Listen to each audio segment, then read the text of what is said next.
ഈ കമ്പിൻ്റെ എത്രയും ആഴത്തിലാണ് അങ്ങോട്ട് കുഴിയുള്ളതെന്ന് ഞാൻ കാണും. ഏകദേശം ഇത്രയും ഡീപ്പായിട്ടുള്ള ഇത് കുഴി ഇവിടെ വരെ കുഴിയാണ്. ഇവിടെ നിന്ന് പ്രത്യക്ഷത്തിൽ നോക്കിയാൽ നിങ്ങൾക്കൊന്നും കാണാൻ കഴിയില്ല. ഞാനൊരു കാഴ്ച നിങ്ങളെ കാണും. ഇവിടെ രാവിലെ ഒരു 3-4 സ്കൂൾ ബസ്സൊക്കെ പോകുന്ന വഴിയാണ്. അപ്പം ഇതെന്താണെന്നുള്ള കാഴ്ചയല്ലേ നിങ്ങൾക്ക് കാണിച്ചു തരാം ഞാൻ.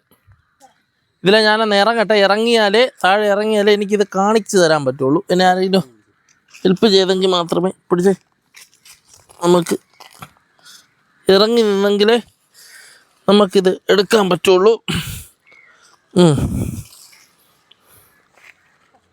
ഇങ്ങോട്ട് ക്യാമറ തന്നാൽ ഞാൻ കാണിച്ചു തരാം.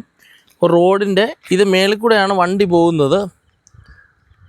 കണ്ടോ, ഇത്രയും അകത്തോട്ട് ഇടിഞ്ഞിരിക്കുകയാണ് വഴി.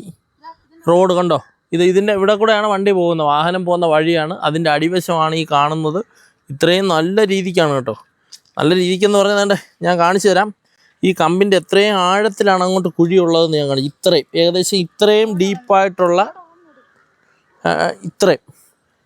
ഇത് കുഴി ഇവിടെ വരെ കുഴിയാണ്. ഈ കമ്പ് കാണിച്ചിരിക്കുന്നില്ലേ, അവിടെ വരെ മണ്ണിടിഞ്ഞ് പോയിരിക്കുകയാണ്. നമുക്ക് ക്യാമറയിൽ കൂടെ കാണുമ്പം അത്രയും തോന്നുന്നില്ല. ഞാൻ അതുകൊണ്ടാണ് കമ്പെടുത്ത് അളവ് കാണിച്ചത്. ഏകദേശം ഈ റോഡിൻ്റെ സെൻറ്റർ എന്ന് പറഞ്ഞ സ്ഥലത്താണ് ഞാൻ നിൽക്കുന്നത്. സെൻട്രലിൽ നിന്നും ഇത്രയും വരെ അടിവശത്തൊന്ന് മണ്ണിടിഞ്ഞ് പോയിരിക്കുകയാണ്. അപ്പോൾ ഇതിലെ സൈക്കിൾ പോയാൽ കൂടെ തന്നെ എപ്പം മറിയുമെന്ന് അറിയാൻ പറ്റില്ല.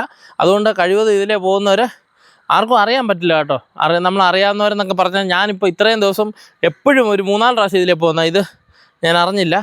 ഇപ്പോഴാണ് ഞാനിത് കാണുന്നത്. ഈ ഒരു സംഭവം വേറൊരു മാറ്റർ നോക്കാനായിട്ട് വന്നപ്പോഴാണ് ഈ സംഭവം കാണുന്നത്.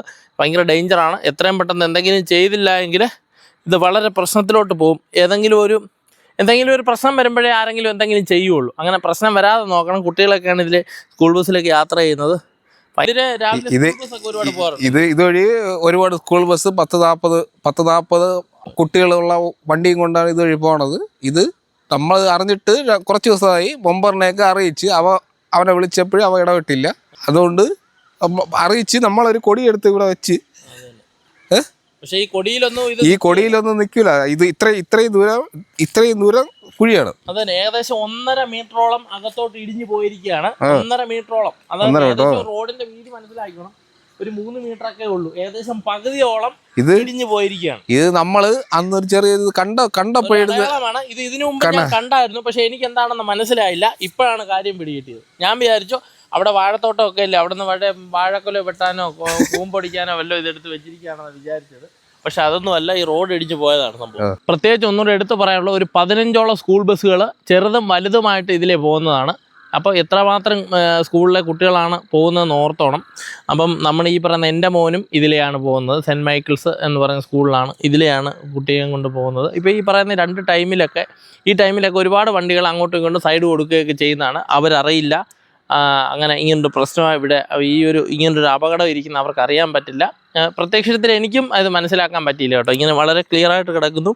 ഇതിൻ്റെ അടിയിൽ ഇത്രയും വലിയൊരു ഗർത്തം പോലെ ഇരിക്കുന്നത് ഞാൻ ഇപ്പോഴാണ് കാണുന്നത്. അപ്പോൾ എത്രയും പെട്ടെന്ന് ഇതിൻ്റെ നടപടി സ്വീകരിക്കണം. ഇത് മംഗലത്തോണം ഊറ്റുകുഴിക്കുളം 11-ാം വാർഡ് ഊറ്റുകുഴി കുളത്തിനെ ചുറ്റിയുള്ള റോഡിലാണ് ഈ സംഭവം ഉള്ളത്. ഇടിഞ്ഞ റോഡിൻ്റെ സൈഡ് വയലാണ്. ഈ വയലും ഈ റോഡുമായിട്ടുള്ള ഒരു അതിർവരമ്പ് ഇതുവരെയും ക്രമീകരിച്ചിട്ടില്ല. ഇതിങ്ങനെ കിടക്കുന്ന സ്ലോപ്പായിട്ട് കിടക്കുകയാണ്. അപ്പോൾ അടിസ്ഥാനം ഇട്ട് ഒരു ബോർഡർ തിരിച്ചെങ്കിൽ മാത്രമേ പഞ്ചായത്തിനായാലും എന്തെങ്കിലും ചെയ്യാൻ പറ്റുള്ളൂ. അപ്പോൾ അതിൻ്റെ ഓണർ തന്നെ വിചാരിക്കണം ഈ റോഡുമായിട്ടുള്ള ഒരു ഡീവിയേഷൻ അത് എങ്ങനെയാണ് ഒരു പാർട്ടീഷനായിട്ട് തിരിക്കണം. അവരുടെ വസ്തുവിൻ്റെ അളവ് തിരിക്കണ്ടേ, റോഡുമായിട്ടുള്ള എവിടെയാണ് ഇതിൻ്റെ അതിര് വരുന്നത്, അതിരൊന്ന് തിരിച്ചെങ്കിൽ മാത്രമേ നമുക്ക് പഞ്ചായത്തിനായാലും ആ ഒരു അടിസ്ഥാനം ഇട്ട് കൊടുത്തെങ്കിൽ മാത്രമേ പഞ്ചായത്തിനായാലും മുന്നോട്ടുള്ള കാര്യങ്ങൾ പോകാൻ പറ്റുള്ളൂ. പുള്ളിക്കാരനോട് അത് ശ്രമിച്ചെങ്കിൽ ഇതൊന്ന് കെട്ടിയെടുക്കാൻ പറ്റുള്ളൂ. എന്തെങ്കിലും ഒരു അപകടം വന്നിട്ട് ഇനി ചെയ്തിട്ടോ പറഞ്ഞിട്ടോ കാര്യമില്ല. അപകടം വരുന്നതിന് മുമ്പേ വേണം. അപ്പോൾ ആരും ശ്രദ്ധിക്കില്ല. പുറത്തുനിന്ന് വരുന്ന വണ്ടിക്കാർ ഒട്ടും ശ്രദ്ധിക്കില്ല. അവരെ കുറ്റം പറയാക്കില്ല. അങ്ങനെ അവർ നോക്കുമ്പോൾ ഒരു കുഴപ്പമില്ലാത്ത റോഡാണ്. പക്ഷേ അടിവശത്ത് മണ്ണിടിഞ്ഞുകൊണ്ടിരിക്കുകയാണ്. വയലിലെ ഈർപ്പമുള്ള മണ്ണാണ്. എപ്പോഴും കുളത്തിലെ വെള്ളം ഒബ്സർവ് ചെയ്ത് നിൽക്കുന്ന മണ്ണാണ്. അതിനെ അത്രയ്ക്ക് ചെളി രൂപത്തിലുള്ള മണ്ണാണ്. അപ്പോൾ അത് പെട്ടെന്ന് ഇടിയാൻ ചാൻസ് ഉണ്ട്. കുളത്തിൽ വെള്ളം കൂടിക്കൊണ്ടിരിക്കുകയാണ്. അപ്പോൾ അതൊരു പ്രശ്നം വരും. എന്തായാലും പുള്ളിക്കാരനെ ഇതിലോട്ട് ഇടപെടുത്തി ഈ കാര്യങ്ങളൊന്ന് ക്രമീകരിച്ചാൽ അത്രയും നല്ലതായിരിക്കും. പഞ്ചായത്ത് മെമ്പർ ഇതിന് മുൻകൈ എടുത്തിട്ട് പുള്ളിക്കാരനെ ചെന്ന് കണ്ട് ബാക്കിയുള്ള കാര്യങ്ങളൊക്കെ ചെയ്യുകയാണെങ്കിൽ എല്ലാവർക്കും ഉപകാരമായിരിക്കും. കുട്ടികളൊക്കെയാണ് കൂടുതലും ഇതിലേ പോകുന്നത്. അതുകൊണ്ടുള്ളൊരു പ്രശ്നം ഞാൻ പറഞ്ഞതേ ഉള്ളൂ.